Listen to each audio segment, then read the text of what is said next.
ಎಷ್ಟು ನಾವು ಕುಡಿಬೇಕು, ಇಷ್ಟು ಲೀಟರ್ ನೀರನ್ನು ನಾವು ಕುಡಿಬೇಕಾ ಅಂತ. ಆಯುರ್ವೇದ ಇದಕ್ಕೆ ಅದೇ ಸ್ವಲ್ಪ ಉಲ್ಟಾ ಒಪಿನಿಯನ್, ಅಂದರೆ ಡಿಫ್ರೆಂಟ್ ಆದಂಥ ಒಪಿನಿಯನ್ ಏನು ಕೊಡುತ್ತೆ ಅಂತಂದರೆ, ನೀರು ಅತಿ ಆದರೂ ರೋಗ ಬರುತ್ತೆ. ಬಿಕಾಸ್ ನೀರನ್ನು ಕೂಡ ನಿಮ್ಮ ದೇಹ ಜೀರ್ಣ ಮಾಡ್ಕೊಳ್ಬೇಕು. ಆಯುರ್ವೇದದ ಪ್ರಕಾರ ನಮ್ಮ ತಲೆಯಲ್ಲೆಲ್ಲ ಹೇಗೆ ಹೇಳಿ, ಅನ್ನ ಆದರೆ ತಿಂದಿದ್ದು ಜೀರ್ಣ ಆಗಬೇಕು, ನೀರಲ್ವಾ ನಡೆಯುತ್ತೆ. ಅಂದರೆ ನೀರನ್ನು ನಾವು ಜೀರ್ಣಕ್ಕೆ ಆಗಬೇಕಾದ ವಸ್ತುಗಳಲ್ಲೊಂದು ಅಂತ ಕನ್ಸಿಡರು ಮಾಡೋದಿಲ್ಲ.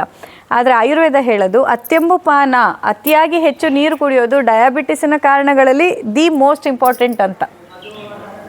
ಅತ್ಯಂಬು ಪಾನ ಅಂತಂದರೆ ಮಧುಮೇಹ, ಇದು ಪ್ರಮೇಹ ರೋಗ ಅಥವಾ ಡಯಾಬಿಟಿಸ್ ನಮಗೆ ಬರುವಾಗ ಯಾಕೆ ಬರುತ್ತೆ ಅಂತ ಗುರುಗಳು ಶಿಷ್ಯರು ಕೇಳಿದ ಪ್ರಶ್ನೆಗೆ ಗುರುಗಳು ಉತ್ತರದಲ್ಲಿ ಫಸ್ಟ್ ಹೇಳೋದು ಅತ್ಯಂಬು ಪಾನಾತ್, ನೀವು ಅತ್ಯಂತ ಹೆಚ್ಚು ನೀರು ಕುಡಿಯೋದ್ರಿಂದ ಕೂಡ ನಿಮಗೆ ಡಯಾಬಿಟಿಸ್ ಬರಬಹುದು ಅಂತ ಆಯುರ್ವೇದ ಹೇಳುತ್ತೆ.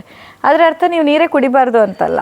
ನೀರನ್ನು ನಿಮ್ಮ ದೇಹದ ಅಗತ್ಯಕ್ಕೆ ಅನುಗುಣವಾಗಿ, ನಿಮ್ಮ ದೇಹಕ್ಕೆ ಅದು ಎಷ್ಟು ಯಾವಾಗ ಬಾಯಾರಿಕೆ ಆಗತ್ತೆ, ಯಾವಾಗ ಅದಕ್ಕೆ ಅಗತ್ಯ ನಿಮಗಿದೆ ಅದರ ಬೇಸಿಸ್ ಮೇಲೆ, ಮತ್ತು ನಿಮ್ಮ ದಿನದ ಫಿಸಿಕಲ್ ಆ್ಯಕ್ಟಿವಿಟೀಸ್ ಮೇಲೆ. ಈಗ ನೀವು ತುಂಬ ಓಡಾಡ್ತಾ ಇದ್ದೀರಾ, ಗದ್ದೆಗೆ ಹೋಗ್ತೀರಾ, ತೋಟಕ್ಕೆ ಹೋಗ್ತೀರಾ, ಹೊರಗಡೆ ಬಿಸಿಲಲ್ಲಿ ನಿಮ್ಮ ಓಡಾಟ ಜಾಸ್ತಿ ಇದೆಯಾ, ಆಗ ನಿಮ್ಮ ದೇಹಕ್ಕೆ ನೀರಿನ ಅಗತ್ಯ ಹೆಚ್ಚಿಗೆ ಇರುತ್ತೆ. ಅಥವಾ ನನ್ನ ಫಿಸಿಕಲ್ ಮೂಮೆಂಟೇ ತುಂಬ ಲಿಮಿಟೆಡ್ ಇದೆ, ಆದರೂ ನಾನು 4 ಲೀಟ್ರ್ ನೀರು ಕುಡಿತಿದ್ದೀನಿ ಅಂದರೆ ಖಂಡಿತ ಅದು ನಿಮ್ಮ ದೇಹಕ್ಕೆ ತೊಂದರೆಯನ್ನೇ ಉಂಟು ಮಾಡುವ ಸಾಧ್ಯತೆ ಇರುತ್ತೆ. ಮತ್ತು ಕೆಲವೊಂದಿಷ್ಟು ರೋಗಗಳಲ್ಲಿಯೂ ಅಷ್ಟೇ, ಕೆಲವೊಂದಿಷ್ಟು ರೋಗಕ್ಕೆ ನಾವು ಹೇಳ್ತೀವಿ ನೀವು ಹೆಚ್ಚಿಗೆ ಕುಡೀರಿ ಅಂತ, ಕೆಲವೊಂದು ರೋಗಕ್ಕೆ ಹೇಳ್ತೀವಿ ನೀವು ನೀರೇ ಕುಡಿಬಾರ್ದು ಅಂತ. ತುಂಬಾ ಲಿಮಿಟ್ ಮಾಡಿ ಇಷ್ಟೇ ಕುಡಿಬೇಕು, ಇಷ್ಟು ಲೀಟ್ರ್ ಒಳಗಡೆ ಮಾತ್ರ ಕುಡಿಬೇಕು ಅಂತ ಹೇಳಿರ್ತೀವಿ. ಸೊ ನೀರನ್ನು ಹೆಚ್ಚಿಗೆ ಕುಡೀರಿ ಅಂತ ಆಯುರ್ವೇದ ಹೇಳಲ್ಲ.